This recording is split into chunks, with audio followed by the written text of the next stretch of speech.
A woman about my age, I guess, comes out of the house and she says, "Is this your cat?" I said, "Yeah, this is Tasha. This is my cat." She goes, "Oh, we wondered whose cat she was. We didn't know what her name was." And I said, "Oh, well, so you know her." And she goes, "Let me tell you what happened." And it turned out that her husband was wheelchair bound. I had met him a couple of years before, and nice guy, Chris was his name, but he wasn't in a wheelchair when I met him. She said, well, he came down with some disease and he was in a wheelchair. And every morning we would wheel him out into the yard and he would sit there for an hour or two, just enjoying the morning. We're in California, the weather's beautiful. Mm. And every morning, this cat would jump the fence and she'd come and spend the morning sitting next to him.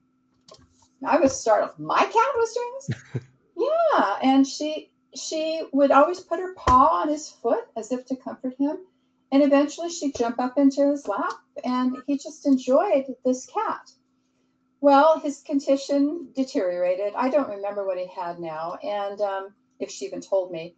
And eventually he couldn't go outside anymore in the wheelchair. And then Tasha wanted to go in the house with us. And we're like, oh, no, you're somebody's cat. This is obvious you belong somewhere else. You don't come in the house. But she was persistent. She is persistent. And finally we thought, well, what could it hurt? We never fed her. She said we never gave her anything to eat, maybe a little water, but never fed her. So because we knew she had a home, but we just didn't know where.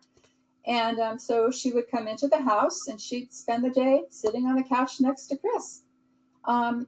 We would pet her, we'd praise her. She was just content just to be there with him. She was about 4 years old at this time. So I don't know, there she was.